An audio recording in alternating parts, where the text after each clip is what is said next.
ஒரு தொழில் பண்ணுற, அந்த தொழிலால் உனக்கு நஷ்டம் வருது, இல்லை அந்த தொழிலால் உனக்கு ஆபத்து வருது, அந்த தொழிலால் உனக்கு விபத்து வருது, உனக்கு உடல் உபாதைகள் பிரச்சனை வருது, அந்த தொழில் நமக்கு தேவையில்லை, வேறு தொழில் பண்ணு.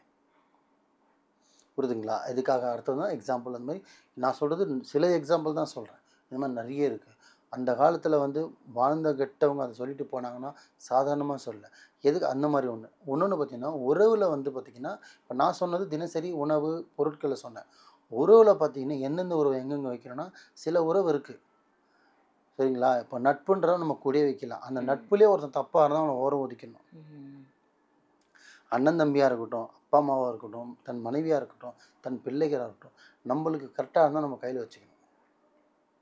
நம்மளுக்கு சரியில்லும் போது நம்ம ஒதுக்கிடணும். சீரியஸாகவே சொல்கிறேன், நான் சொல்லுவேன். ஏன்னா அவன் சரியில்லை, அவன் ஒருத்தனால் என்ன ஆகணும், இன்னொருத்தவனு கெட்டு போவான்.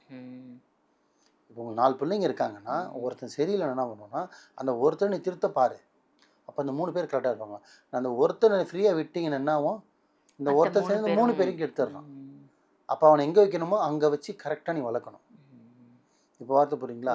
ஸோ இது மனைவிக்கு, தகப்பனுக்கு, பிள்ளைக்கு, யாருக்காகட்டும் சரி, மனிதருக்கும் சரி, ஜீவராசிக்கும் சரி, உணவுற உணவுக்கும் சரி, இந்த வார்த்தை பொருந்தும்.